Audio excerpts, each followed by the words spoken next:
कुमार सिंह जी लखनऊ से। जी राधा वल्लभ श्री हरिवंश। गुरुदेव भगवान, हमारे करोड़ों करोड़ों जन्म हुए, ये भी जन्म हुआ जिसमें हम अपने कर्मों के फल से सुख या दुख को भोगते हैं। गुरुदेव भगवान, हमारा पहला जन्म क्यों हुआ जिसके बाद हम कर्मों की वजह से विभिन्न जोनियों में भटक रहे हैं? तुम हो ही नहीं, अपने को जानते ही नहीं हो। वेद अगर जानते होते तो समझ में आ जाता।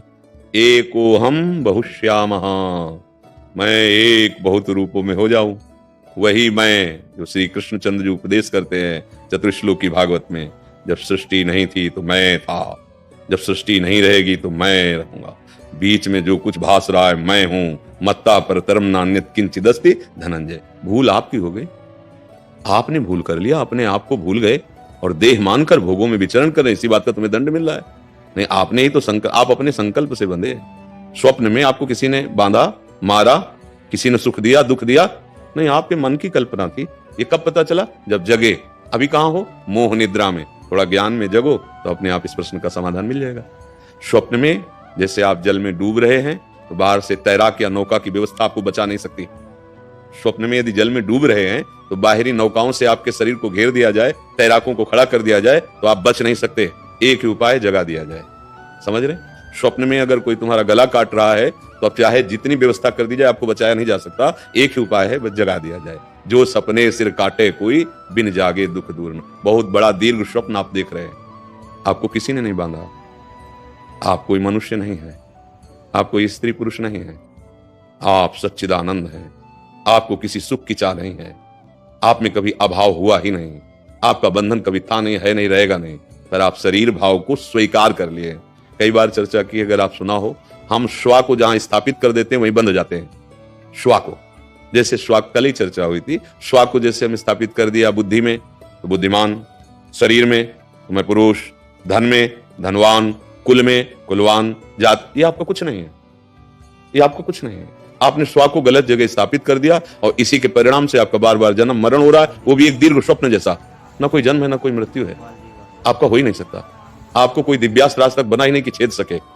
न आग्नेयास्त्र, न वारुणास्त्र, न वायवास्त्र, कोई ऐसा अस्त्र ही नहीं बनाया गया सृष्टि में। हाँ, आपके शरीर का नाश कर देगा, क्योंकि शरीर उन्हीं तत्वों से बना हुआ है। क्षितिजल पावक गगन, आप सच्चिदानंद हैं, आप अपने को भूल गए हैं। अगर आप जान ले, सोई जाने जे देव जनाई, तो जानत तुम्हें हो जाए। किसने किसको बांधा? अध्यात्म है, समझ में आया आपको? आपको किसी ने नहीं बांधा, आप स्वयं बन गए हैं। आप स्वयं, आपने स्वीकार कर लिया गलत, पर को स्वीकार कर लिया। ये पर है स्थूल, इसके अंदर सूक्ष्म है। पर है स्वभाव, प्रकृति का पर है। आप न स्वभाव हैं, न स्थूल शरीर है, न सूक्ष्म शरीर है। आप सच्चिदानंद है। कहां आप समझ पा रहे हैं? आपको किसने बांधा है? आप बंधे हो। मैं शरीर, अब बंध गए। जहां आपने मैं को स्थापित किया वहीं बंधे हुए। मैं को हटा लीजिए। सबकी ममता ताग बटोरी, मम पद मने बांध बरडरी हो गए। समदर्भ सी इच्छा का चुना ही आ गए अपने स्वरूप में। फिर आप देखोगे कि आपके सिवा कोई है ही नहीं, आप ही आप है। भक्ति में आप ही आप है, समझ रहे? ज्ञान में आप ही आप है। एक ही बचता है, दूसरा कोई है नहीं। ये जो दूसरा नानात्व दिखाई दे रहा है, यही माया है। माया भ्रम, जा उस कृपा सब भ्रम मिट जाई, गिर जा सोई कृपा। भजन करो भैया और विचार करते रहो सत्संग के द्वारा सुन के, तो आपका निर्णय सही होता चला जाएगा। आपको किसी ने बांधा नहीं, आपकी इच्छा ने बांधा है। आप इच्छा रहित हो जाइए, आप वही हो गए। ब्रह्मविद ब्रह्मवि भवति, वही है जहां से शुरुआत हुई थी भटकने की। बहुश्यामा से एकोहम में आ जाओ, अनुभव हो जाएगा आप कौन है और कब बंधे थे और कहां बंधे थे। यद्यपि मृषा छूटति कठिलई, नाम जब भगवद आश्रय तो मामे प्रपद्यन्ते मायामिताम तरन्ते। कोई संशय आपको? हाँ प्रभु, आप कोई और नहीं। गंगा जल का एक बूंद भी गंगा जल है, एक चम्मच भी गंगा जल है, एक टैंकर भी गंगा जल है। तो पूर्णात् पूर्ण मुदच्यते, पूर्ण का जो बचा वो पूर्ण ही। तू पूर्ण परमात्मा स्वरूप है, अपने स्वरूप को भूल गया है, बस खास बात। अब प्रपंच में रत होकर इसका उत्तर नहीं दिया जा सकता। अगर प्रपंच में तो तुम जो कर्म कर रहे हो तुम्हें बांधे हुए हैं, तो आप शरीर भाव में भी इसका उत्तर ले लिए, लेकिन कोई संतुष्टता का कारण नहीं हुआ। आपको कोई कर्म छू ही नहीं सकता, कर्म की पहुंच ही नहीं आप तक। जो शुभ अशुभ कर्म हो रहे हैं, देहाभिमान के कारण शरीर से वही दंड भोग रहा है, वही सुख भोग रहा है, और आप उसके दृष्टा न बन के भोक्ता बन बैठे। आपकी गलती हो गई। अचाह हो जाओ, अभी आनंद आ जाएगा। वैसे आपका स्वरूप अचाह ही है, पर शरीर को लेकर चाहें उत्पन्न हो गई हैं। अब थोड़ा टेढ़ी खीर है, शरीर से राग हटा पाना बहुत कठिन। तो मैं शरीर से ही समर्पित हो जाओ प्रभु को, वो अलग अलग आपको अनुभव करा देंगे। तेरा स्थूल ये, सूक्ष्म ये, कारण ये है। देख तेरा मेरा एक ही स्वरूप है, तेरा मेरा एक ही। तस्मित तज्जने भेदा भावात, भगवान और भगवान के जनों में अभेद हो जाता है, क्योंकि अभेद है, जानत तुम्हें तुम्हें हो जाएगी। ठीक समझ आ गई तो दो है ही नहीं, एक ही है। बहुश्यामा में फैल गया, एक हम में आ जाओ, समस्या का समाधान। भगवान ने हमें क्यों फंसा दिया, भगवान ने ऐसा क्यों किया, भगवान ने, यही भूल हो गई तुम्हारी। कहां फंसे हो तुम? अपने आप से अपने आप में फंस गए हो। देखो ना, आप ही तो स्वीकार किए हो, आपको किसने बांधा है? कौन बांधा है? 4 दिन कोई व्यसन किया, अब उसके बिना जी नहीं सकते। किसी भोग को भोगा, भ्रमात्मक सुख मिला, अब इसके बिना नहीं जी सकते। आप किस किस के बिना नहीं जी सकते? आप अविनाशी, कभी सोचा लौटकर? आपके हृदय में इतना अपार सुख है कि आपको किसी का सुख की आकांक्षा ही नहीं। सुख राशि हो आप, चेतन सहज सुख राशि, कभी आपने सोचा नहीं। आप बाहरी विचरण कर, बाहर सवाल का हल नहीं मिलेगा, अंदर मिलेगा, अंदर मिलेगा। सर्वात्मना न विश्वजित बहिरिंद्रियाणी, इंद्रियों को बाहर मत दौड़ाओ, अंदर आओ। अंदर इतना आनंद सिंधु मध्य तो वासा, समुद्र भरा है आनंद का। अब बाहर हम विषयों में खोज करने वाली बुद्धि से भला आनंद समुद्र का अनुमान कैसे लगा सकते हैं? भोगेश्वर प्रसक्ता नाम तयापहृत चेतसाम व्यवसायत्मिका बुद्धि समाधो न विधीयते।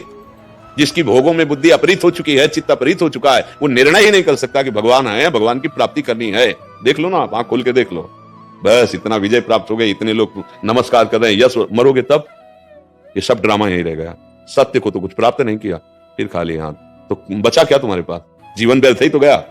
ये हम इसलिए प्रार्थना करते हैं कि अधिक से अधिक श्रवणेंद्रिय से प्रपंच त्याग करके अध्यात्म सुनो। किसी भी सुलझे हुए जो संत जन हैं, भगवान के निज जन हैं, उनसे सुनो। नहीं उलझ जाओगे, सुनने में भी उलझ जाओगे, क्योंकि खुद सुलझा हुआ नहीं है तो शब्दों का अर्थ गलत करके हमें उलझा सकता है। शब्द ब्रह्म का पारगामी विद्वान और पर ब्रह्म की अनुभूति, तभी उससे हमारी सुलझन होगी, अन्यथा उलझ जाएंगे, फंस जाएंगे हम। वो ऐसा रास्ता मिलेगा जो फंसने वाला ही होगा।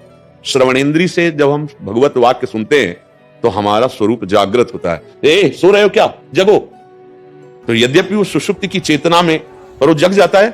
श्रवणेंद्रिय से गया ना, तो संत जन श्रवणेंद्रिय से अपने ज्ञान के वचन, भक्ति के वचन बोलकर हमें मोह निद्रा से जगाते हैं। हमारा क्या कर्तव्य है? अरे हमने क्या कर दिया, हमको क्या करना चाहिए, ये जागना। और अब वो जग रहा है। अब वो क्या क्या जो अंदर आया ना, अब वो जाग रहा है। मैं कौन हूं, मेरा कर्तव्य क्या है, मैं क्यों फंस गया हूं, मुझे दुख क्यों मिल रहा है, मैंने क्या बिगाड़ा, ये जो प्रश्न आते हैं, अब उसे पहुंचाएंगे संत सभा में, और वहां जो उत्तर मिलेगा, अब वो जगना प्रारंभ होगा। और जब जगोगे तो हम तुम दो नहीं रहेंगे, हम न तुम दफ्तर गुम बचा एक। देखत देखत ऐसा देख, मिट गई दुविधा, रह गया एक। तब तो देखना। और ये तो माया का नाटक चल रहा है भाई, सच्ची बात समझो। अध्यात्म जो आप जहां आए हो, ये भगवत प्राप्ति का उत्तर होता है। यहाँ केवल भगवत प्राप्ति का, केवल अध्यात्म की चर्चा।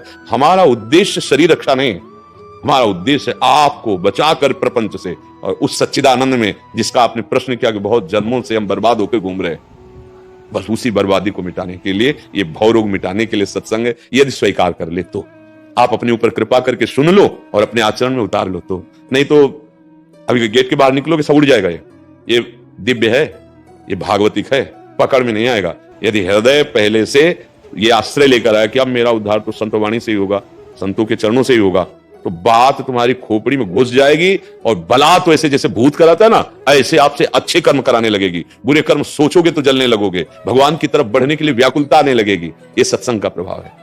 तिनकी संगति रहत जाति कुल मद सब नन सही, संतत सेवक भजत सदा जे श्री हरिवंश। अगर भगवत प्रेमी महात्माओं का संग हो तो उनके मुख से ऐसी भगवत चर्चा निकलती रहती है कि सब अभिमान गलित हो जाता है और हम भगवान की तरफ चल पड़ते हैं। अहो भाग्य है आपका जो आप प्रभु की तरफ चलने का उत्साह रखते हैं। आपने संत सभा में आके प्रश्न किया, आप सच्ची समझ लो, आप वही हो जिसकी खोज करने चल रहे हैं। जब खोज के पाया तो खोजने वाला नहीं रहा, क्योंकि वही निकला।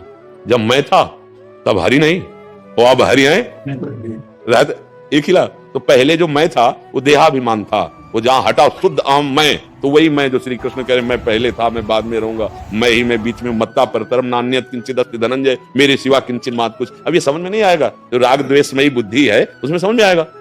जिसको जो कर्तव्य मिला है अपने कर्तव्य के ठीक अनुसार बर्ताव करो, पर देखना सब में भगवान है, आप मुक्त हो जाओगे। क्योंकि स्वांग मिला है ना, स्वांग मिला है, जो स्वांग मिला है उस कर्तव्य का पालन करो। तुम वो हो नहीं। स्वांग करता कभी अपने को स्वांग में वो नहीं मानता जो स्वांग करता है। वो समझता कुछ मिनट के लिए, कुछ घंटे के लिए, कुछ दिनों के लिए रोल है। तो हम ना स्त्री है ना पुरुष है, हमें केवल स्वांग मिला है। उस स्वांग को कर लो, आप अपने को पहचान लो, आप कौन हो। आप वही हो जिसकी खोज करना चाहते हो, पक्का, इसमें कोई संशय नहीं है। अब स्वांग करने में जो रोल मिला उसमें धोखा मत करो, उसमें अधर्म मत करो, पापाचरण मत करो, तो हृदय निर्मल होता जाएगा और आप अपने को पहचान जाएंगे। जानत तुम्हें हो जाए, ये बस खास बात है। किसी ने तुम्हें को नहीं बांधा, कोई और नहीं है, प्यारे तुम वही हो वही बस ये बात समझ में आ जाए, अब आगे समझ में आ जाए, भगवान कृपा करें, तो इसीलिए कहते हैं अच्छे आचरण करो, नाम जप करो। ठीक है।